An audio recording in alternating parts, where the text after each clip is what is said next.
विश्वादेव सवितरुदुरितानि परासु यद्भद्रं तन्नयासु भद्रं कर्णेभिः शृणुयाम देवा भद्रं पश्येमक्षिभिर्यजत्रा स्थिरैरङ्गैस्तुष्ट्वांसस्तनूभिर्व्यसेम देवहितं यदायुः। ओम वेद प्रेमियों सुधी श्रोताओं, संप्रति हम सब ऋग्वेद के प्रथम मंडल के 162वें सूक्त की व्याख्या में प्रवेश करने जा रहे हैं। इस सूक्त में 22 मंत्र हैं और इन 22 मंत्रों में 3, 4, 5, 6 संख्यक मंत्र तो जगती में हैं और शेष त्रिष्टुप नाम के छंद में निबद्ध है। समस्त मंत्रों के दृष्टा ऋषि हैं दीर्घतमा औचित्य और देवता हैं अश्व। अब हम ऋग्वेद के प्रथम मंडल के 162वें सूक्त के प्रथम मंत्र की व्याख्या में प्रवेश करने जा रहे हैं। यह मंत्र जो है वह त्रिष्टुप नामक छंद में निबद्ध है। मंत्र दृष्टा ऋषि दीर्घतमा औचित्य हैं और देवता अश्व है। इस मंत्र का शीर्षक है बल पराक्रम के पूजक निंद नहीं। अश्व बल पराक्रम का प्रतीक है। तो अब संबंधित भाव को भरे हुए मंत्र का प्रथम पाठ हो जाए। ओम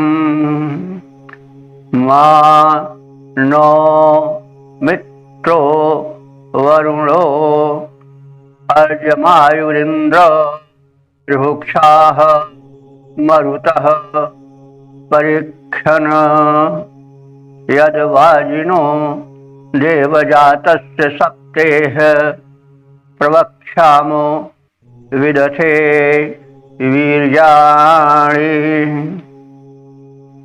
अब इस मंत्र के प्रसंग शब्दार्थ भावार्थ आदि से परिचय प्राप्त करें।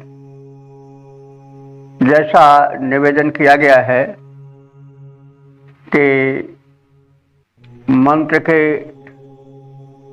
जो देवता है वो अश्व हैं, तो पहले देवता विषयक कॉन्सेप्शन यानी अवधारणा स्पष्ट हो जानी चाहिए, क्योंकि जब तक हम देवता के स्वरूप का परिचय प्राप्त कर उसको भली भांति हृदयंगम नहीं कर लेते हैं, तब तक मंत्र के भाव के समझने में कठिनता का आना स्वाभाविक है। तो अश्व का मतलब अश्व शब्द के कई अर्थ होते हैं। संस्कृत में और वैदिक संस्कृत में विशेष रूप से एक शब्द के कई अर्थ निकाले गए हैं और उन अर्थों के कारण व्याख्या में जो है वह मतभेद भी होता रहा है। और हम जो इस समय मतभेदों से हट करके व्याख्या में प्रवेश करेंगे अश्व के, तो वह हम अध्वर को लेकर के करेंगे। अध्वर का अर्थ यज्ञ होता है, लेकिन यज्ञ का जो होता है हिंसा रहित स्वरूप, उसे अध्वर कहा जाता है। तो ऋषि जो थे वो अहिंसक थे, मानव मात्र का हित, प्राणी मात्र को सुख उनका उद्देश्य था। तो अब इसके बाद है कि जो वेद मंत्र हैं संहिता के, इनकी व्याख्याएं बाद में हुई और इस व्याख्या क्रम में ब्राह्मण ग्रंथ लिखे गए। ब्राह्मण ग्रंथ जो हैं वो कर्मकांडीय प्रारूप को प्रमुखता देने वाले ग्रंथ हैं। तो एक प्रकार से कर्मकांडीय व्याख्या वेदों की ब्राह्मण ग्रंथ हैं। बाद में विकास हुआ, हमारे यहाँ विचार स्वातंत्र का मतलब प्रमुख स्थान है। मनुष्य को या विद्वानों को स्वतंत्रता है कि वे अपने विचार प्रकट कर सकें। तो इसलिए कुछ लोगों ने जब देखा कि वेद की संहिता भाग का अर्थ अनर्थ के रूप में प्रकट हो रहा है, हिंसा परक हो रहा है, पशुवध हो रहा है यज्ञों में, तो उसके विपरीत जो प्रतिक्रिया हुई उसको हम आरण्यक और उपनिषद ग्रंथों में देख सकते हैं। वे भी वेद की ही व्याख्या है। तो उसमें ज्ञान परक ऋचाओं के अध्ययन का प्रस्तुतिकरण है। तो इस सूक्त में अश्व शब्द को घोड़े के अर्थ में लिया गया है, लेकिन घोड़े का अर्थ बलवान से भी लेकर चला गया है। तो प्रतीक होते हैं भाषा में, जैसे कहा जाता है कि शेर है, शेर आ गया, तो शेर से मतलब एक निर्भीक बलशाली मनुष्य आ गया है। वो जंगल वाला शिकारी नहीं जो कि मांसभक्षी है, प्रतीक है। वैसे अश्व जो है वो बल का प्रतीक है, और बल जो है वह कई प्रकार का होता है, उसके कई भेद होते हैं, जैसे बुद्धि बल, चरित्र बल, अध्यात्म बल, धन बल, विद्या बल, तमाम बल होते हैं। तो बल के अंतर्गत सबका समस्त शक्तियों का समाय होता है, और जो बलवान होता है वही विजय पाता है। सर्वाइवल ऑफ द फिटेस्ट एक थ्योरी है, सिद्धांत है, उसमें यह द्योतित किया गया है कि इस सृष्टि के विकास क्रम में जो फिटेस्ट थे, प्राणियों में जो सर्वोत्तम थे शक्ति में, बुद्धि में, बल में, वे ही बच पाए, और निर्बल जो हैं वो नष्ट हो गए, खा लिए गए, मार डाले गए। तो जो अपनी प्रजाति में फिटेस्ट थे, सर्वोत्तम शक्ति संपन्न थे, उन्हीं से परंपरा चली जीवों की, प्राणियों की। तो शक्ति की पूजा होती है, और शक्ति ही सर्वस्व है। तो अश्व जो है वो भी इसी शक्तिमत्ता का सूचक है। आज भी बल का जब हम माप जोख करते हैं तो अष्टबल से ही करते हैं कि जैसे इतने हार्स पावर का यह है, तो बल का निर्धारण अष्ट शक्ति के आधार पर ही किया जाता है। तो अष्ट शक्ति का प्रतीक है, उसका जो पर्यायवाची वाज है, वाज माने भी शक्ति, वाज का अर्थ सीधा होता है शक्ति।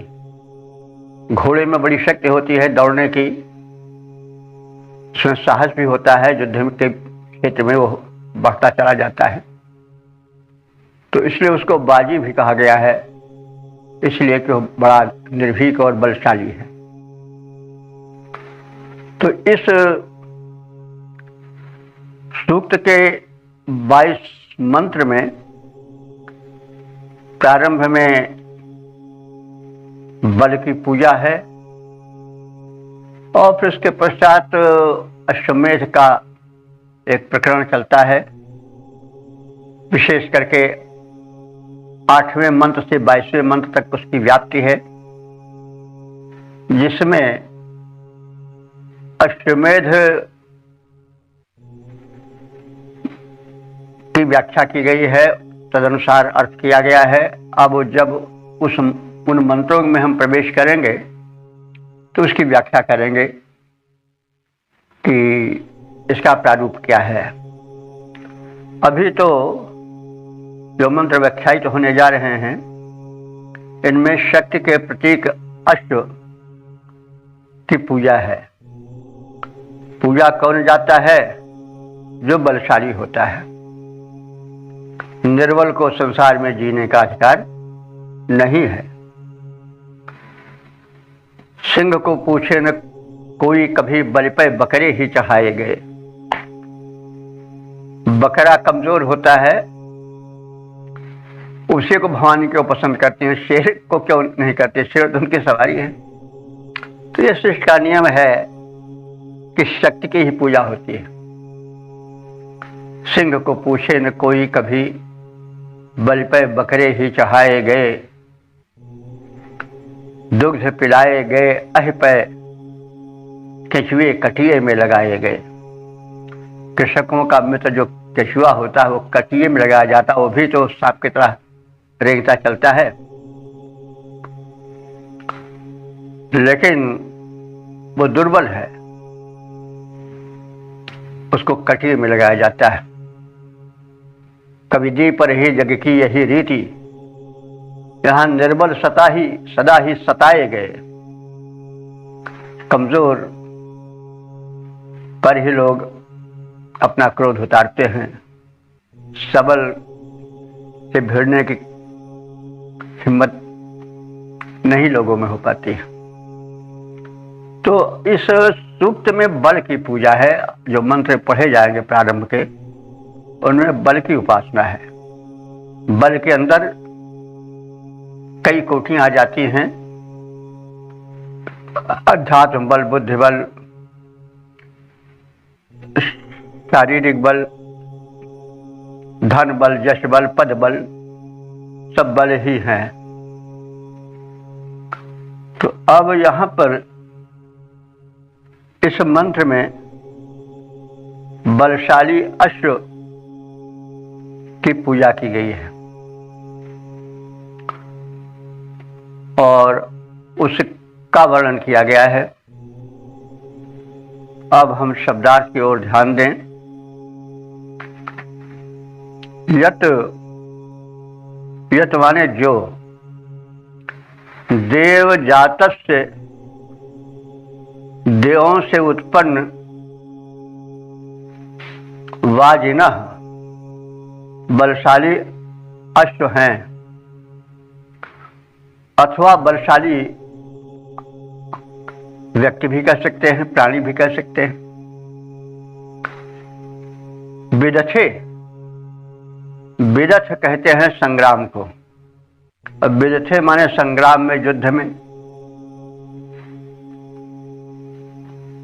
तो युद्ध एक तो रण क्षेत्र में शस्त्रास्त्रों से होता है, दूसरा जीवन भी युद्ध है।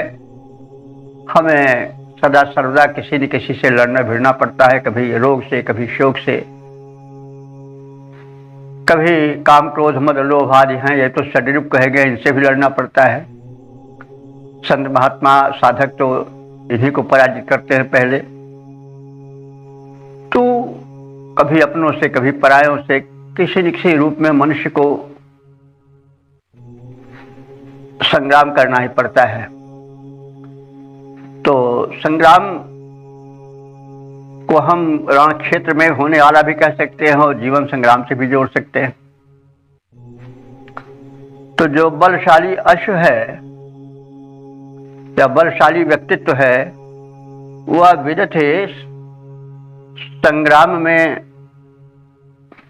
जीवन संग्राम में अथवा शस्त्रास्त्र से संपन्न होने वाले संग्राम में वीरजाणी अपने पराक्रमों को प्रवक्ष्यामः प्रदर्शित करता है। और उसके पराक्रम को हम वक्ष्यामः माने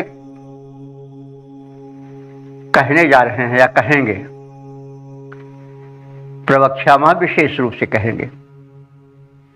और मेरे इस कथन का समर्थन करें देवगण।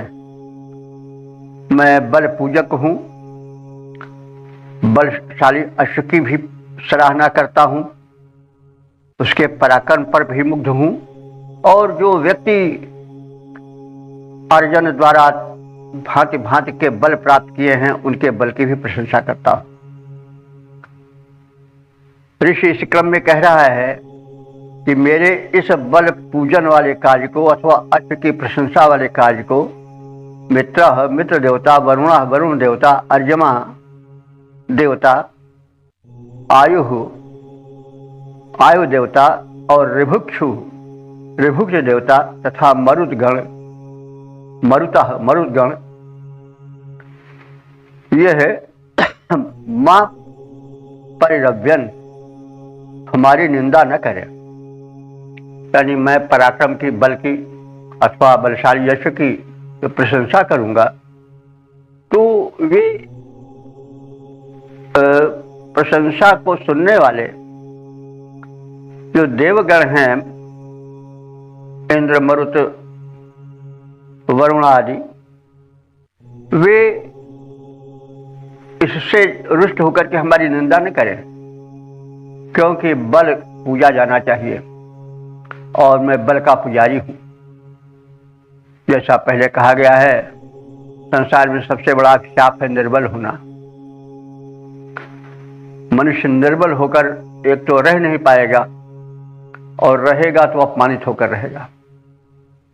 इसलिए सबल होना आवश्यक है। मैं उस बल की पूजा करता हूं और मेरे इस बल पूजन को जो इंद्र, वरुण, मित्र आदि देवता हैं, वो अन्यथा न लें।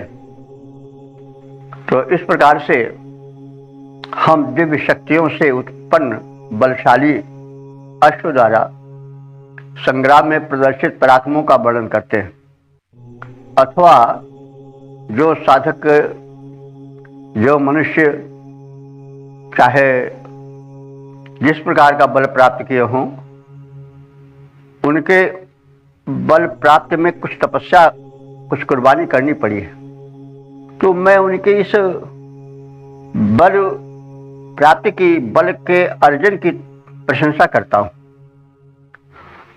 तो इस प्रशंसा को अन्यथा न ले और जो मुख्य देवता हैं इंद्र, मित्र, वरुण आदि, वे हमारे इस कृत्य की निंदा न करें। तो इसके पद रूपांतरण पर दृष्टि डालें। यह दिव्य शक्ति उत्पन्न अश्व रण में निज शक्ति दिखाता है, उसके पराक्रमों का वर्णन कर्तव्य एक बन जाता है। तो भाई कोई पराक्रम दिखा रहा है तो उसके पराक्रम की तो हम प्रशंसा अवश्य करें। अब वो पराक्रम रण क्षेत्र में निर्भीक होकर प्रविष्ट होने वाला अश्व जब अपने साहस को, रण कौशल को दिखाता है तो हृदय बरबस प्रशंसा करने लग जाता है। इसी प्रकार से जीवन संग्राम में जब कोई अपने साहस को दिखावेगा, रोग शोक और दुष्टों के दमन आदि से संबंधित जो पराक्रम है, तो मैं उस पराक्रम की प्रशंसा अवश्य करूंगा। और यह देख इंद्र वरुणादि देव न हम सब के प्रति कुछ आक्रोश भरे, रणदक्ष अष्ट की स्तुति सुन हम सबकी निंदाएं न करें। इस प्रकार से बल और पौरुष की प्रशंसा की गई है। और बली होना परम आवश्यक है। निर्बल को जग में जीने का अधिकार नहीं है। सर्वाइवल ऑफ द फिटेस्ट, यह थोड़ी बहुत हद तक ठीक है। तो ओम श्री श्रोताओं, वेद प्रेमी सज्जनों, अब हम ऋग्वेद के प्रथम मंडल के 162वें सूक्त के दूसरे मंत्र की व्याख्या में प्रवेश करने जा रहे हैं। यह मंत्र त्रिष्टुप नामक छंद में निबद्ध है। मंत्र दृष्टार्थ दीर्घतमा औचत्य हैं और देवता अष्ट हैं। संबंधित मंत्र का शीर्षक है साधना पुष्ट साधक ही अश्व है। सोमपान का अधिकारी देवतुल्य पूजनीय है। अब संबंधित मंत्र का सर्वप्रथम पाठ हो जाए। ओम यन्निर्णिजा रेकणसा प्रावृतस्य रातिं गृभीतां मुखतो नयन्ति सुप्रांजो मेम्याद् विश्वरूप इंद्रापूष्णोः प्रियमप्येति पाठः। शब्दार्थ भावार्थार्थ से परिचय प्राप्त करें। इसमें यह कहा जा रहा है कि जब कोई व्यक्ति साधना के बल से अपने जीवन का उत्थान कर लेता है तो वह देव बन जाता है। जैसा पिछले एपिसोड में ऋभु के विषय में कहा गया था, वे तो पहले मनुष्य थे, लेकिन बाद में अपनी साधना से, अपने बुद्धि कौशल से, चातुर्य से, आचरण से देव के मध्य समाजन पाए, देवता मान लिए गए। तो वैसे ही जब कोई व्यक्ति साधना से पुष्ट होकर के अपने को बलवान बना लेता है, समर्थ बना लेता है, साधना कैसी भी हो, बल की हो, धन की हो, पद की हो, अध्यात्म की हो, तो जब व्यक्ति उससे पुष्ट हो जाता है तो वह देव बन जाता है और उसे उसी प्रकार से आहुतियां और सम्मान आदि प्राप्त होने लगते हैं जैसे देवताओं को प्राप्त होते हैं। तो यह बात इसमें कही गई है कि जब निर्णिजा रेकणासा प्रावितस्य माने शुद्ध ऐश्वर्य को प्राप्त अग्नि रूपी मुख से, मुखतः जो पुरोधागण याजकगण नयंती हव्यान्न लाते हैं, हविष्य चढ़ाते हैं, तो परिणाम क्या होता है कि वे देवता उससे सुतृप्त होते हैं। अग्नि देवताओं का मुख कहा जाता है। अग्नि में ही सारे जो हविष्यान्न हैं, सोमरस आदि डाले जाते हैं। अग्नि भक्षण करते हैं हविष्यान्न का, और वो भक्षित हविष्यान्न दिव्य शक्तियों के पास, देवों के पास पहुंचता है। और जो हव्यान्न पाता है वह देवता माना जाता है, बड़ा सौभाग्यशाली माना जाता है। तो उसी प्रकार से जब साधना पुष्ट व्यक्ति अपने में दिव्यता ला करके देवतुल्य बन जाता है तो उसे भी उसी प्रकार से आहुतियां, सोमरस आदि और हविष्यान्न प्राप्त होने लगते हैं, जैसे कि देवताओं को प्राप्त होते हैं। और इंद्र और पूषा देवता विश्व रूप अजह संपूर्ण रूपों में व्याप्त परमात्मा प्रियम पाथम प्रिय पेय सोमरस आदि को भी एक प्राप्त करता है। यानी जैसे देवगण और इंद्रादि तथा परम शक्तियां अग्नि के मुख से भक्षित हव्यान्न को पाकर के शक्तिशाली, सुखी, संपन्न, पूज्य बन जाती हैं, वैसे साधना पुरुष साधक भी देवतुल्य ऐश्वर्य और हविष्यान्न, सोमरस आदि पाने लग जाता है। तो जब सुसंस्कारित, ऐश्वर्यपूर्ण, सब में व्याप्त देवों के मुख रूप अग्नि के समक्ष, ये सब अग्नि के विशेषण हैं। अग्नि सुसंस्कारित है, ऐश्वर्यपूर्ण है, सब में व्याप्त है। अग्नि तत्व तो सब में व्याप्त है। तो वो देवों का मुख कहा गया है। तो जब देवों के मुख स्वरूप अग्नि के समक्ष हविष्यान्न, सोमरस आदि दुर्लभ पदार्थ प्रस्तुत किए जाते हैं, तब साधना से पुष्ट विश्व रूप परमात्मा तत्व को प्राप्त हुए साधक भी साधना से पुष्ट होकर के देवताओं, जो प्रमुख देवता हैं जैसे इंद्र, पूषादि के समान यज्ञांश पाने और सोमपान के अधिकारी बन जाते हैं। आशय स्पष्ट है कि जब साधना के बल से कोई साधक मनुष्य सामने आता है, अपने को प्रस्तुत करता है, तो जैसे देवता इंद्रादि हविष्यान्न और सोमरस आदि प्राप्त करते हैं, जो कि दुर्लभ है और केवल देवता ही प्राप्त कर सकते हैं, वो प्राप्ति का अधिकार जो है उस साधक को भी प्राप्त हो जाता है, जो साधना से पुष्ट होकर बलवान बन गया है। तो जो बलवान है वही अश्व है, वही बाज है।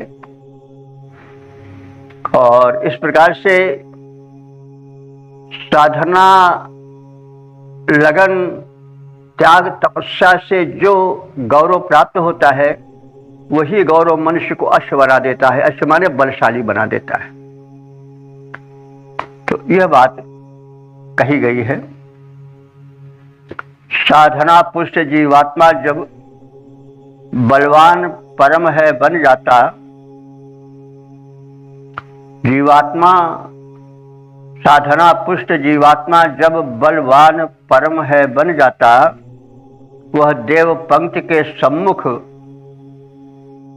तब है देव तुल्य आदर पाता। इंद्रादि देवता तुल्य बना हो सोमपान का अधिकारी पाता है यज्ञांश और दैविक विभूतियों को सारी। इस प्रकार से साधना का बल व्यक्ति को अश्व बना देता है, यानी बलशाली बना देता है और वह देवत्व प्राप्त कर लेता है।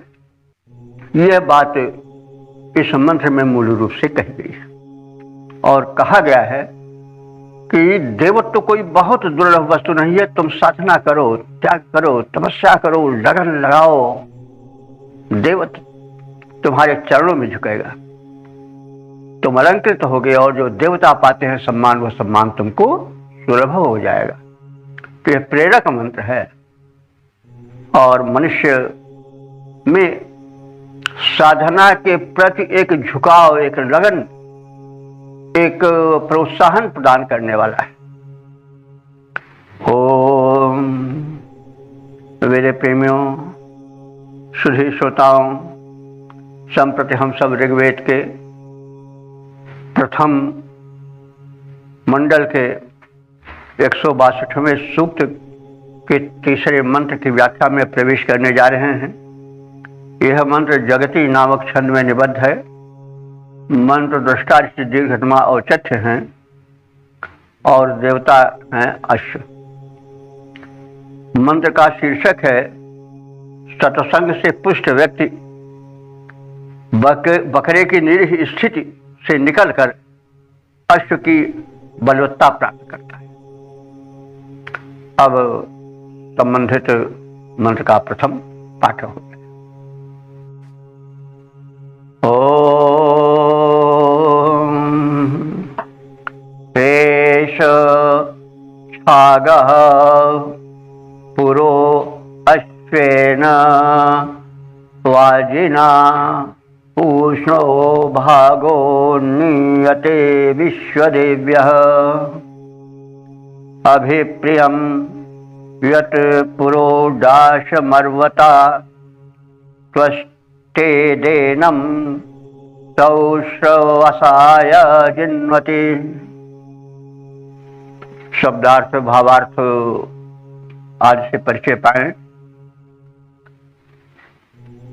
इसमें सत्संगत की महिमा का वर्णन किया गया है।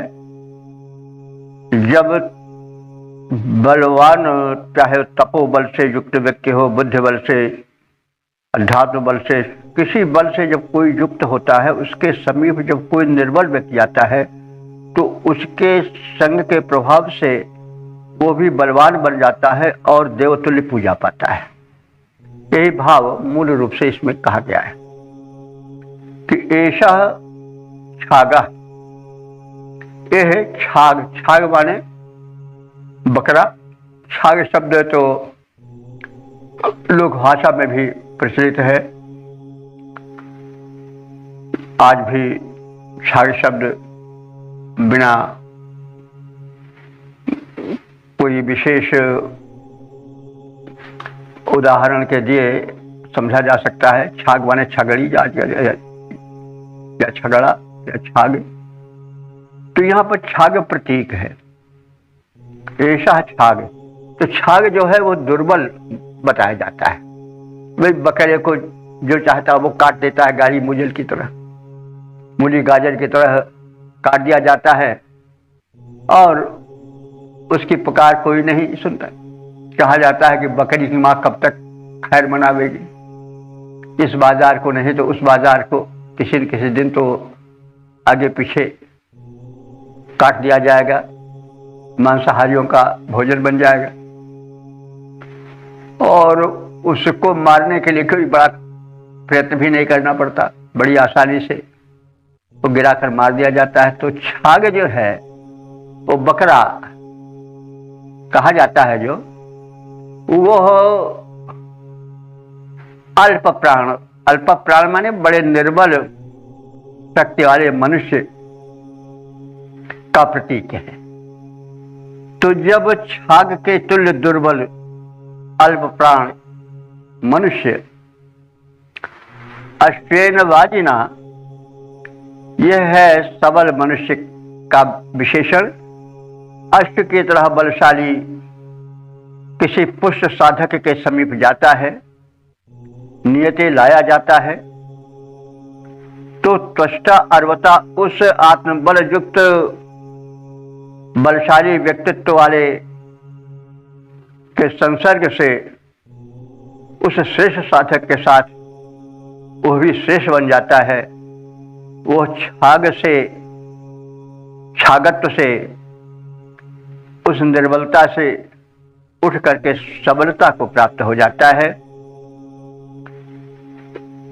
और एनम अभिप्रियम प्रोडाशम, इसको लोकप्रिय और अग्रगंता बनने में विलंब नहीं लगता है। जब वह किसी सबल साधक के संसर्ग में जाकर के साधना से पुष्ट शरीर वाला बन जाता है तो वह भी पूज्य बन जाता है और लोकप्रिय हो जाता है और अग्रगंता माने आगे की पंक्ति में बैठने वाला बन जाता है, प्रगतिशील बन जाता है। सौशवसाय, शवस कहते हैं यश को, और सौशवसाय माने सुंदर यशस्वी बन जाता है, उत्तम यश को प्राप्त होता है। जिन्वति माने प्राप्त करता है।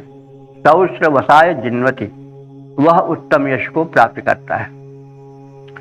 तो जब कोई बकरे की तरह अल्प प्राण, दुर्बल निरीह प्राणी किसी सबल साधक के संसर्ग में आता है तो उसके प्रभाव से वो भी साधना पुष्ट शरीर वाला हो करके परम पूज्य बन जाता है, बलशाली बन जाता है और बल की ही पूजा तो संसार करता है।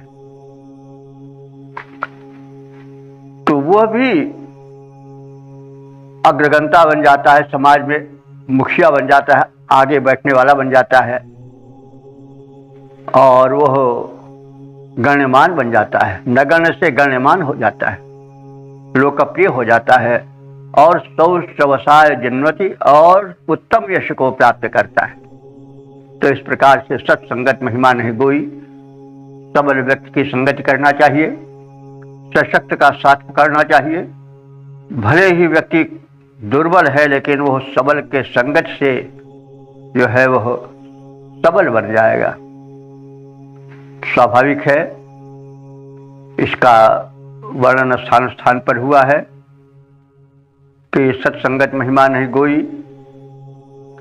अब एक लोहा पूजा में राखत एक घर बधिक पड़ो और यह भेद राखत नहीं पारस कंचन करत खरो। कैसा भी लोहा तिरस्कृत हो, जब वह पारस पत्थर के संसर्ग में आ जाता है तो चाहे देवालय का कोई लौहखंड हो और चाहे बधिक के घर में पड़ा हुआ लौहखंड हो जो निम्न कोटि का अधम है, अथवा अन्य किसी प्रकार का लौहखंड हो, पारस के स्पर्श को पारस परस कुधात सुहाई, वह पारस का स्पर्श पाकर के श्रेष्ठ स्वर्ण बन जाता है। तो ही बात बताई जा रही है कि जब छाग तुल्य बकरे की तरह कोई दुर्बल निरीह प्राणी किसी सबल सशक्त साधक के संसर्ग में आता है तो उस सत्संगत के प्रभाव से वह श्रेष्ठ बन जाता है, यशस्वी बन जाता है, अग्रपंक्ति में बैठने के योग्य बन जाता है, लोकप्रिय हो जाता है। यही बात इस मंत्र में कही गई है कि सत्संगत की महिमा का वर्णन करता हुआ ऋषि कहता है, साधना पुष्ट समर्थ साधक के समीप जब दुर्बल बकरे की भांति अल्प प्राण निरीह प्राणी लाया जाता है तब आत्मबल युक्त सबल उस साधक के सामीप्य लाभ से वह छागतुल्य दुर्बल व्यक्तित्व वाला व्यक्ति भी उच्च कोटि का साधक बलशाली व्यक्तित्व वाला बन जाता है और उस निर्बल को लोकप्रिय और अग्रगामी बनने में विलंब नहीं लगता है। वह उत्तम यश को प्राप्त करता है और लोकप्रिय बन जाता है, पूज्य बन जाता है। तो इस प्रकार से इसमें सत्संगत की महिमा का वर्णन किया गया है और किसी सबल के संसर्ग में आकर के जो आत्मबल को प्राप्त करने का इच्छुक होता है उसे ऊंचे उठने में विलंब नहीं लगता है। अब इसके पद रूपांतरण पर फिर दृष्टि डालें। साधक सबल समीप पतित जब कोई जाता, साधक सबल समीप निर्बल जन जब है जाता, उसकी सत्संगत का जब वह लाभ उठाता, बनता है महान जग में वह सुजश कमाता, बहुतों के द्वारा समाज में पूजा जाता। छाग समान अशक्त अष्ट सम बलि दिखाता, छाग समान अशक्त व्यक्ति अष्ट सम बलि बन जाता, अल्प प्राण वह महाप्राण बन धाक जमाता, अल्प प्राण वह महाप्राण बन धाक जमाता। इस प्रकार से सत्संगत की महिमा का वर्णन है और ऋषि चाहता है कि आप सबलों की संगति करें, अपने को पुष्ट बनावें, अष्टतुल्य बलशाली बनावें और समाज में समादर पावें, क्योंकि कोई चीज भीख मांगने से नहीं मिलती है, बल से मिलती है। जब तक व्यक्ति अधिकारी नहीं होगा तब तक वह कमजोर बन करके चारों ओर भीख मांगे तो भीख भी नहीं पावेगा। इसलिए अपने में पात्रता लाओ, और पात्रता के लिए आवश्यक है कि जो आगे साधना में बढ़े हैं, सबल हो गए हैं, उनका साथ पकड़ो और प्रयास द्वारा, साधना द्वारा अपने को सबल व्यक्तित्व वाला बनाओ। छाग से बकरे की निर्बलता को हटा करके बलशाली अश्ववत अपने व्यक्तित्व को बनाओ, समाज में आगे आओ, पूजा पाओ। आगे आज संदेश इसमें है। ओम वेद प्रेमियों, सुधी श्रोताओं, संप्रति हम सब ऋग्वेद के प्रथम मंडल के 162वें सूक्त के चौथे मंत्र की व्याख्या में प्रवेश करने जा रहे हैं। यह मंत्र जगती नामक छंद में निबद्ध है। मंत्र दृष्टा ऋषि हैं दीर्घतमा उचित तथा देवता हैं अश्व। संबंधित मंत्र का शीर्षक है यज्ञ कर्म से अश्ववत पौष्टिकता की प्राप्ति। अब संबंधित मंत्र का सर्वप्रथम पाठ हो जाए। ओम यद हविष्य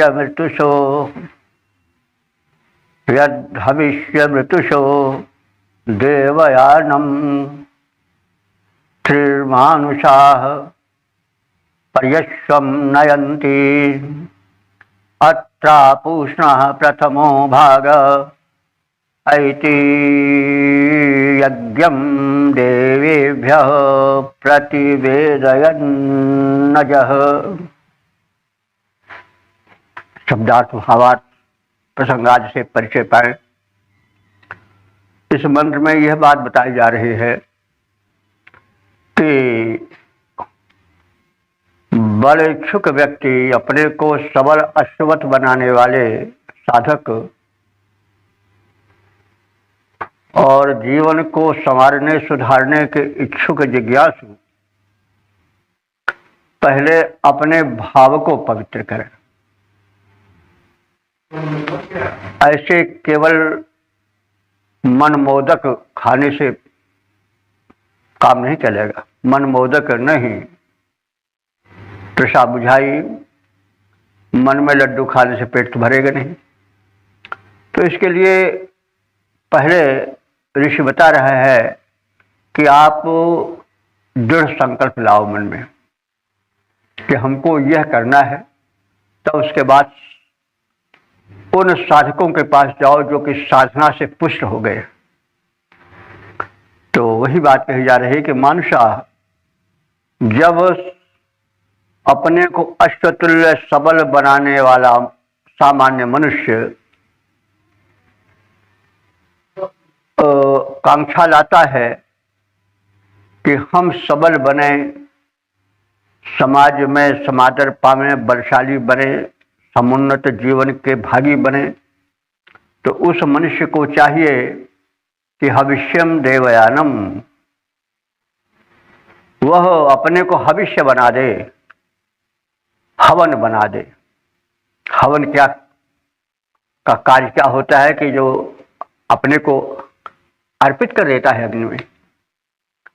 तो जब हव्य अपने को अर्पित कर देता है तो क्या होता है, वह देवों तक पहुंचता है। अगर वह हविष्यान अग्नि को समर्पित न हो तो उसका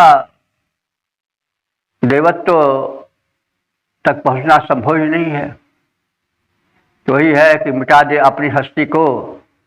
अगर कुछ मर्तबा चाहे कि दाना खाक में मिलकर गुले गुलजार होता है, तो पहले अपने को खाक में मिलाना पड़ता है, अपने व्यक्तित्व को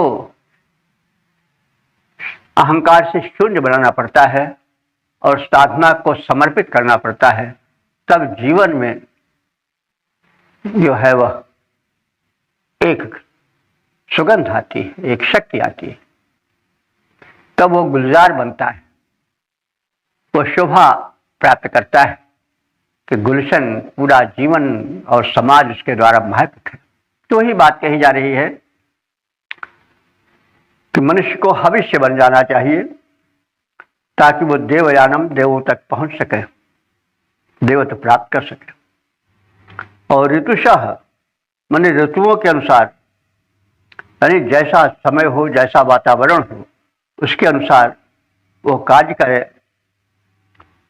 और आज यानी जन्म न लेने वाले, जन्म मरण से छुटकारा पाने वाले की भांति अगर वह बनना चाहता है तो देवेभ्यः यज्ञम प्रतिवेदयन्, तो देवों को यज्ञों का ज्ञान, देवों को यज्ञों का ज्ञान यानी वह अपने व्यक्तित्व में यज्ञ का क्या फल होता है, क्या उससे श्रेष्ठता क्या उपलब्ध होती है, इसको प्रथम जाने। और यदि ऐसा कर लेता है तो प्रथम ये वह समाज में सर्वप्रथम गण्य बन जाता है, महान बन जाता है। तो मनुष्य जो कि शक्ति अर्जन करना चाहता है वह पहले अपने को हविष्य बना ले और देवों को समर्पित कर दे, अपने व्यक्तित्व को समर्पण वाला व्यक्तित्व बना ले। और वह 3 बार संकल्प करे, 3 बार संकल्प करने का स्वयं दृढ़ निश्चय करे और शुभ कर्म से चारों ओर जहां आवश्यक हो वहां विचरण करे। तो ये भाव उस व्यक्ति को महान बना देगा और वो जन्म मरण से छुटकारा पा जाएगा, यानी उसका मोक्ष हो जाएगा और वह देवों के समीप पहुंच जाएगा। सर्वश्रेष्ठ रूप में वह समाज में लोक परलोक में प्रतिष्ठित हो जाएगा। तो इस प्रकार से इसके सामान्य भाव को जान लेने के पश्चात हम पद रूपांतरण में प्रवेश करें। दिव्य भाव की हवि जो नर अर्पित करते हैं, स्वयं को हवि बना करके दिव्य भाव की हवि जो नर अर्पित करते हैं, फिर उसमें अपने संकल्पों को भरते हैं। शुभ भावों से युक्त कर्म यह मुक्ति दिलाता, उच्च पद स्थापित होकर नर पूजा पाता। तो पूजा पाना, समाज में समादर पाना, समुत्कर्ष पाना, मन मोदक खाने से नहीं काम चलता है। अपने को हव्य बना डालो, जैसे हविष्य अपने को अग्नि में जला करके देवों तक पहुंचता है, वैसे अपने व्यक्तित्व को तुम अर्पित कर दो, समर्पित व्यक्तित्व वाले बनो।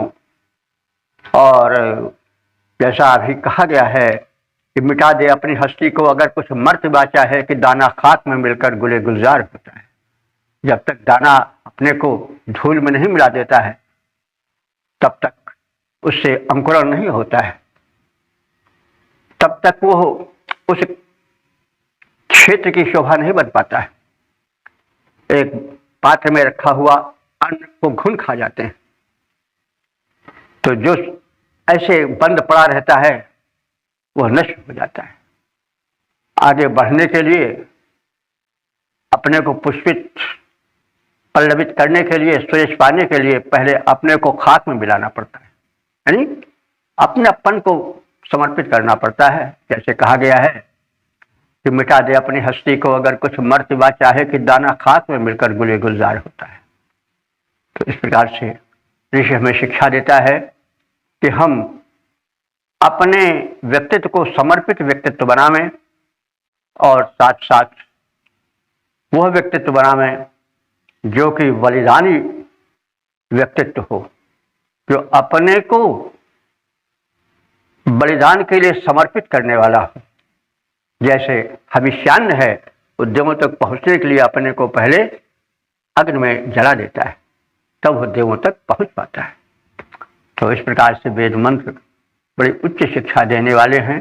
हम उनका अनुकरण करें और अपने जीवन को उसी प्रकार से ढालें।